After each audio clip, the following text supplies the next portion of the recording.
Yo, what's up? So today we're gonna check out Ableton's Meld synthesizer. In my opinion, one of the best synths they ever made to date. It's a macro synthesizer, which in the beginning kind of made me feel like, hey, is there enough controls for me to really go deep? There absolutely are, especially thanks to the modulation system, which is incredible. I love it. Everything's inspired from modular synths, and there's so much to cover. Today we're just gonna check out a few concepts and tricks and sound design tips for that synthesizer. And this video is sponsored by Ableton. Let's check it out. Okay, so I have a default Meld patch here and just a keyboard display so you can see what I'm playing. And Meld is a bitimbral synthesizer, so we have two layers. Let's turn one of them off, focus on just one. The first thing I want to talk about is this global drive, which is absolutely amazing, very dynamic and kind of analog style. I love how it sounds. Let's make a simple bass sound and test out this global drive. I'm gonna make this more of a square, or let's do a saw. Let's take it down an octave. Nice, let's make it more plucky. Excellent, let's use the filter here. There's many filter types to choose from. A lot of them also have a built-in drive as well. So what we get is essentially a serial drive here that we can use. But let's first of all use the global one. And let's use this. Let's add some resonance. Nice, and if we choose a different engine, maybe something like a square sync, you have a lot of different sweet spots here with a lot of different tones. Let's filter even more.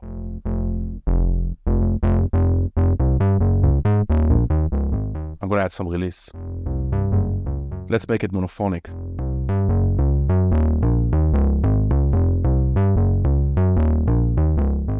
Nice. Okay, another example. Let's go and check out another synth engine. And here we have essentially almost the exact same thing, but we're going to use some modulation. So let me actually start a new Meld. And we'll do almost the same thing as we just did with the square sync. I'm going to take down an octave. Let's now go with harmonic FM. We have a bunch of FM synth engines here. And we'll use this in a second. A bit more plucky. More release. Monophonic. Let's drive it. And let's, again, filter, or maybe we'll choose a different one. The crunch also have a drive. Nice. Now, let's open up the modulation section. I'm going to close the keyboard, or maybe just move it. Let me close the keyboard for now. I'm going to open up the modulation section. This might be daunting when you first look at it. Also, if you have your Zoom display, so you might see both engines' modulation matrices, which is very overwhelming, very kind of like Google Sheets kind of thing. But this is very similar if you ever use Wavetable, very similar to what's happening. Although Wavetable matrix is staying on the bottom, here they decided to have it as the main focus for the expanded view, which is amazing because you can do so much here. There are just a few parameters that are already mapped. We'll talk about them later. Let's just use the modulation envelope right here. I'm going to want to map it to first my amount of the FM. So right here we have modulation envelope to the oscillator macro 1. As soon as you click on a thing, it's going to highlight that row. Let's apply that. Let's bring the ratio up. Let's also do it, let's say a tiny bit here. Let's also do it for the filter. Here we go. Now, let's make it a bit more womp. So I'm going to change the modulation envelope.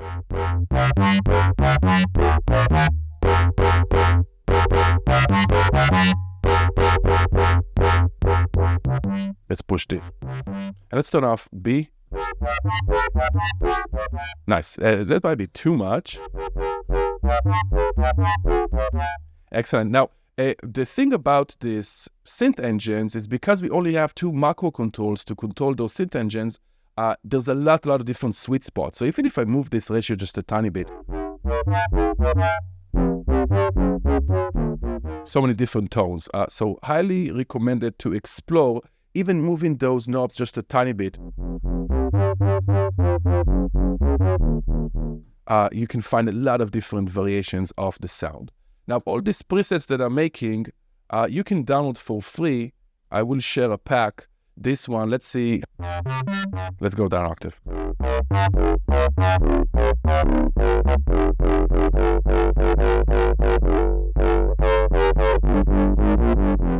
Nice. So as you can see, these engines are extremely complex in the background. We only have these two macros to control, but you can create so many different sounds and variation. In this case, we also used the the mod envelope. Check out the next sound. There are some synth engines that are kind of like special effects, like the Shepard's Pi. Let me load a default patch here. Let's turn off B.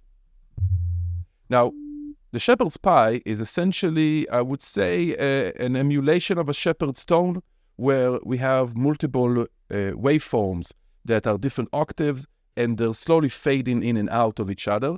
That sounds like it's ever rising or ever falling tone. So if I just play it, right now it just sounds like LFO kind of on the pitch. But if I bring the rate to the middle, it's just a steady tone. But if I bring it slightly up, and we can hear those different octaves. Let's bring the width so we can add more octaves.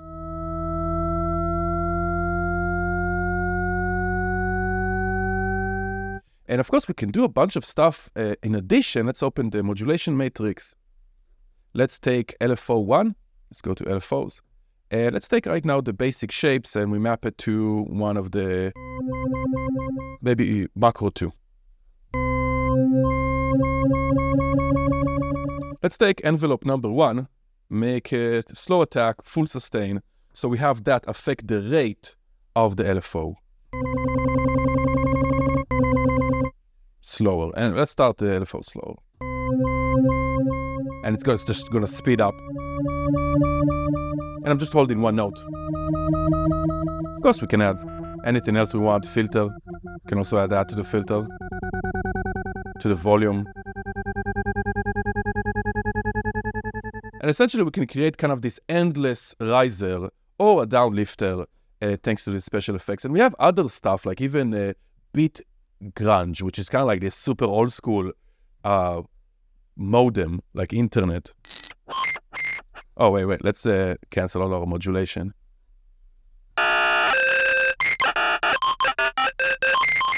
And you can find some cool tones here. It's very noisy, but you can find some cool tones.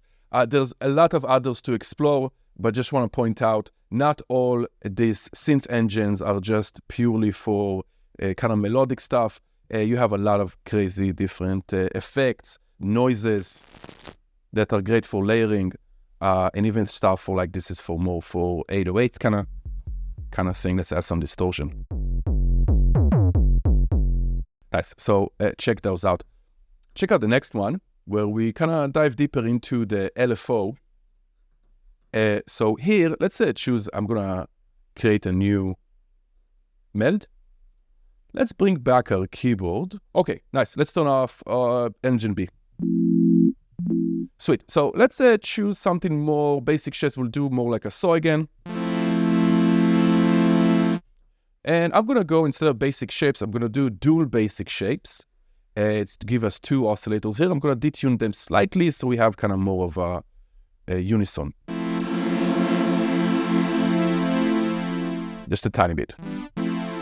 Excellent. Let's go to LFOs. And here we got some amazing modes for the LFOs. All of this is inspired, just like the oscillators, from the modular synth world. So we got some crazy stuff here besides the basic shapes like ramp. And let's map it. Let's open a modulation matrix. Let's take our keyboard down here for now. And let's map our filter. So let's click on the filter. Here it is. Let's take LFO1, map it to the filter. Nice, let's synchronize it. And now we can change the slope. And we can also change the shape. Which is great. But we have another mode here, which is the Euclid or Euclidean. And this one is essentially kind of like a pattern generator, which is super cool because you can decide the base rate and then how many steps and how many pulses in that base rate. And let's take down the filter.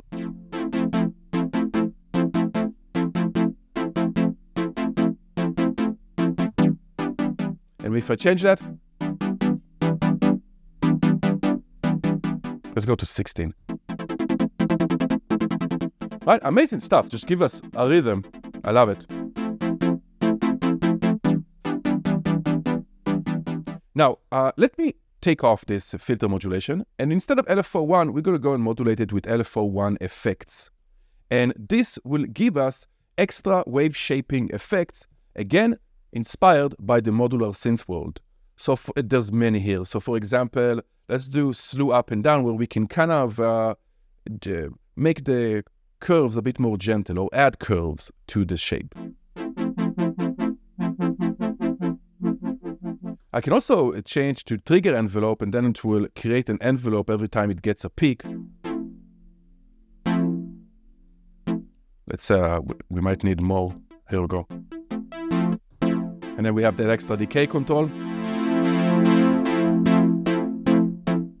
Let's listen to it with some drums. I have some drums here. Let's launch this. Now every change I make might be a different pattern.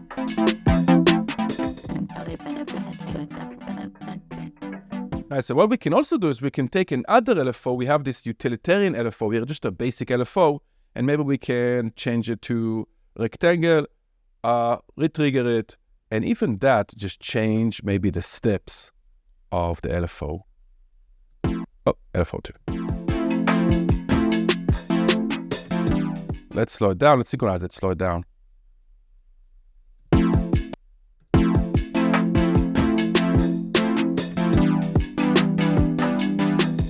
And we can create endless patterns with this Euclidean mode, which I absolutely love. Okay, so for this, just the default patch again, let me open out the modulation matrix. There's a concept here in Meld, which is, I love what they did here.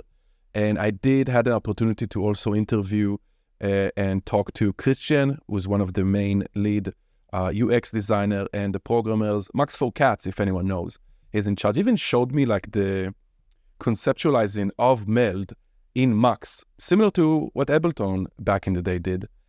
So super cool stuff. Shout out to Christian. Thank you so much. So right here, we have the spread. And most synths, when we see spread, we think, oh, it's just going to be unison. It's going to slightly detune them, maybe pan them. Now, that is what's happening by default here, where we have the detune mapped to the spread and the panning mapped to the spread. But as I click a note, let me bring it to more bright. Nothing happens. And that's because right now we only have one note. There's nothing to spread to. It's a modulation. So if I hit two notes, now we can hear that panning and that spreading. And 50, I think it's too much usually. So if you want just a basic unison, take it down. Even more. And let's turn off B. Here we go. Now we also have the stack, which will double all or triple all the voices. So with the stack, we don't really need to layer notes. We're already going to hear them because it's already stacking them. But there's so much more we can do with the spread because it's just another modulation source.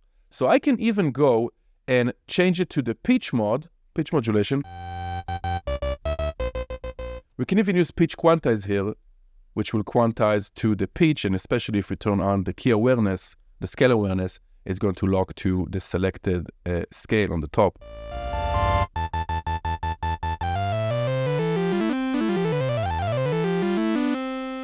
So what I did is I kind of took it a further step. Let's check this out. I call it bagpipes. Again, you can download all these presets for free.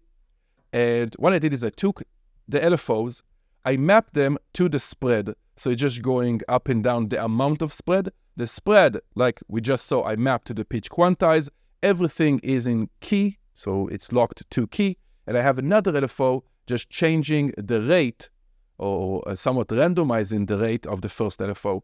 So now if I hold on one note, nothing happens. But as I start holding multiple notes, and let me open up the keyboard so you can see what I'm playing. Where is it? Bagpipes. But now we have our spread onto the pitch quantize. Let's check this out.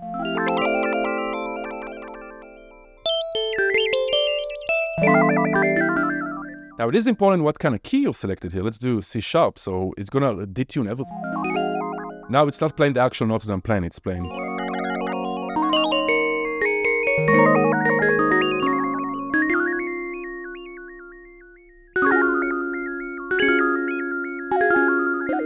Anyway, I love it. So the spread, you can do so much with just creating variation between the different notes, or if you're using stack, just create variation between the different layering of the stacking of the notes, doubling or tripling. Spread, absolutely amazing concept. I love it.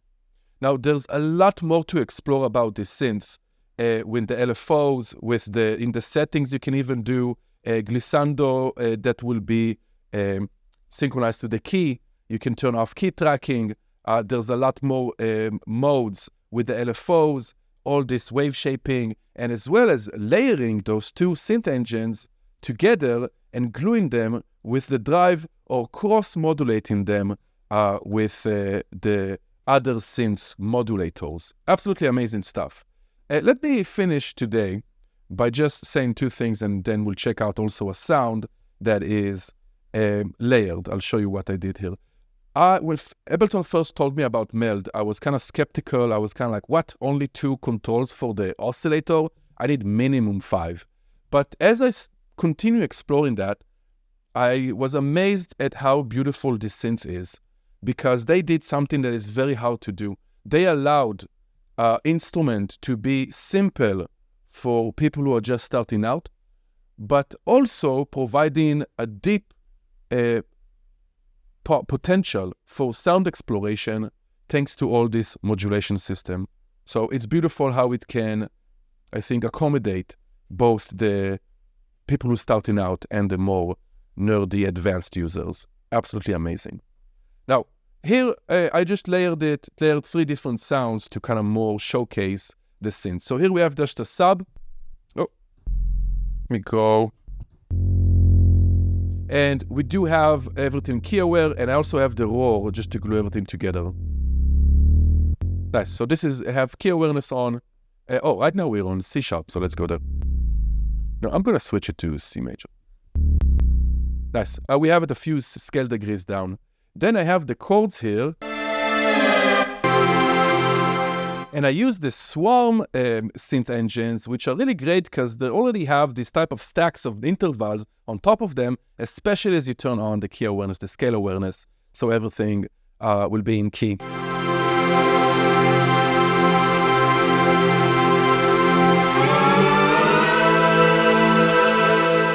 I'm just holding one note. Now, the top layer is just another synth engine. We didn't talk about the chip tune, which is just kind of like an arpeggiator, also locked to the key. And we have the LFO here that we're using the Wonder, one of this kind of pseudo-random LFO, and that I am mapping to a bunch of things like in the synth engine itself, and the filter, which is on vowel filter, kind of emulating vowels.